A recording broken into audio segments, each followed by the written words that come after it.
kakak gue nggak bohong ya, gue segede itu ya. Ternyata anak gue pun ngomong gue segede gitu. Keluarga Mbak Nita yang lain, saya penasaran. Orang tua, saudara-saudara lain nggak ini? That's good question. Keluargaku memang gede-gede. Oh, makanya ada faktornya, tapi ada bukan sedikit. yang utama, bukan Betul. yang utama.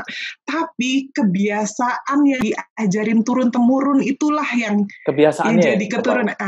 Kayak nenekku dulu kalau masak tuh satu meja penuh dan itu kita harus habis. Itu satu. Kebawa sama ibu aku. Ibuku kebetulan tinggal sama aku. Nah, kebiasaannya dia tetap sama.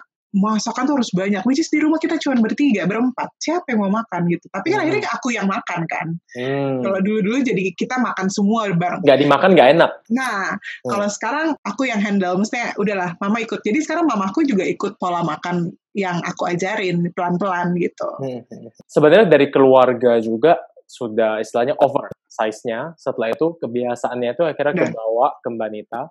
Dan setelah melahirkan itu, setelah dibilang sama si Elmar, masalahnya ada kayak anak kecil lah, nggak bisa bohong ya. Istilahnya mereka juga nggak ada niat apa-apa, cuma cerita doang. Istilahnya Mbak Nita dibilang yang besar gitu. Gak baru ada. Setelah itu berusaha untuk nurunin lagi atau? Saya berusaha untuk, oh iya ya, berarti memang penampakan saya sebegitu besarnya ya gitu. Terus keluhan yang tadi saya bilang, saya udah ngalamin semutan segala macam itu, juga saya udah dikasih tanda banyak ini sebenarnya, kayak saya nggak haid, saya tahu kenapa sebabnya saya nggak haid, saya tahu.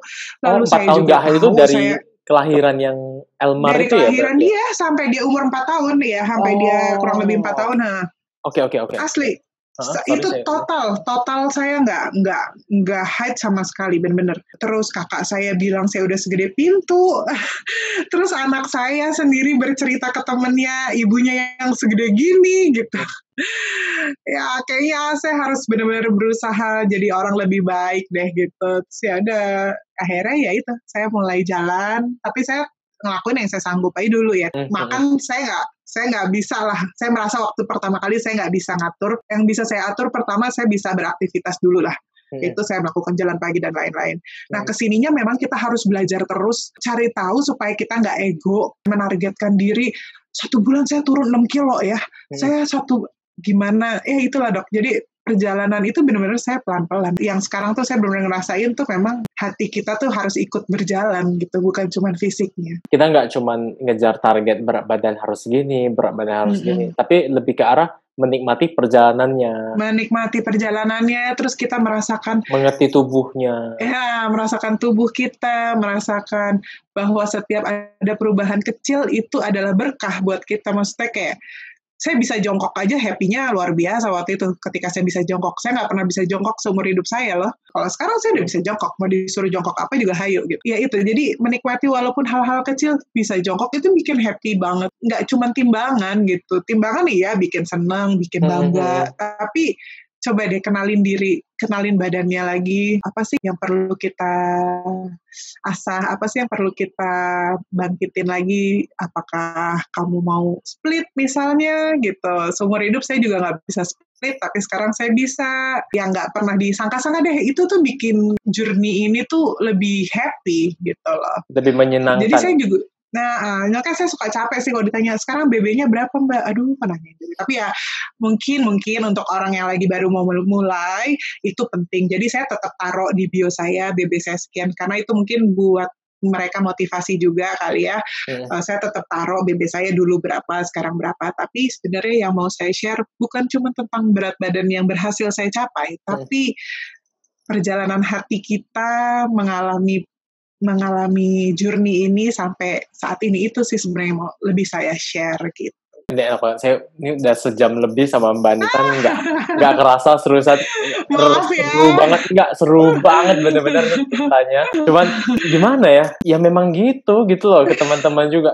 Nggak ada apa ya, magic, nggak ada resep rahasia, nggak ada kayak ramuan aneh-aneh. Pernah minum ramuan aneh nggak Mbak Nita? Pernah. Dok, Berhasil nggak? makanya aku bilang kamu mau nanya aku apa?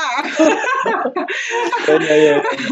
Kamu mau nanya aku obat diet A, B, C, D, apalah semua. I've been there before, udah. Tapi ada nggak hasil gitu? Oke, turun tapi naik lagi lah ya setelah Iya, tetap setelah turun putus naik obat ya lagi, turun naik lagi ya, tetap. Ya itu, kita nggak diajarin polanya gitu. Jadi ya kalaupun ada yang mau nyoba obat silahkan menurut aku. Tapi yang penting setelah obat itu selesai, apa yang mau kamu lakuin? Ini sama kayak yang dokter Objin tadi, yang dia nggak mau ngasih obat, tapi dia cuma suruh Mbak Nita, udah lo turunin berat badan aja. Ini juga yang sering saya kasih kayak ke pasien-pasien saya yang sakit emah biasanya. Mereka biasanya pasien ya, itu datang itu, saya mau datang, pokoknya kasih gue obat, gue mau sembuh, udah gitu aja. Padahal sebenarnya, ya kayak gitu, saya juga nggak rugi. Sebenarnya saya cuma kasih lo obat, udah selesai. Saya juga hemat saliva saya, hemat aliu, nggak usah ngomong, udah kasih, lu bayar, selesai pulang. Tapi nggak kayak gitu caranya. Pola makannya itu yang harus diubah dulu, seperti itu. Nah, kebanyakan orang juga gitu, kayak mindsetnya masih, saya pingin kurus, saya minum pil diet, selesai. Nah, tapi lu udah nggak minum pil diet itu, terus gimana? Jangan salahin pil dietnya sebenarnya, pil diet. Sebenarnya tetap kita. Ya, kalau emang kamu mau pakai pil diet silahkan, tapi setelah pil diet itu selesai, apa yang mau kamu lakuin gitu. Jangan salahin pil diet ya kalau kamu balik lagi. Memang tugasnya dia cuma sampai situ. Sebagai penutup, saya selalu minta dari teman-teman yang datang ke sini untuk memberikan pesannya mungkin untuk teman-teman lainnya lagi nonton yang lagi masih perjalanan, ya kita juga masih perjalanan sih sebenarnya, nggak berhenti ini, nggak berhenti seumur hidup. Tapi mungkin yang masih di awal lah, masih di starting line, masih startingnya awal ya. Kalau pesan saya sih ya semua ini belajar gitu. Jadi memang ada 3 hal yang penting ya. Komitmen, konsisten, sabar, gitu. 3 hal itu penting. Nah, saya nggak bisa komitmen. Emang nggak akan bisa kalau baru awal-awal. Jalanin aja, gitu. Saya nggak bisa konsisten. Hari ini bisa, besok nggak, hari ini besok nggak. Konsisten itu nggak harus 365 hari, 1 tahun. 200 hari dalam 1 tahun kan tetap lebih banyak. Ya nggak? Belajar aja dulu, jalanin. Lama-lama konsistennya naik. 1 bulan mungkin cuma 15 hari, nggak apa-apa.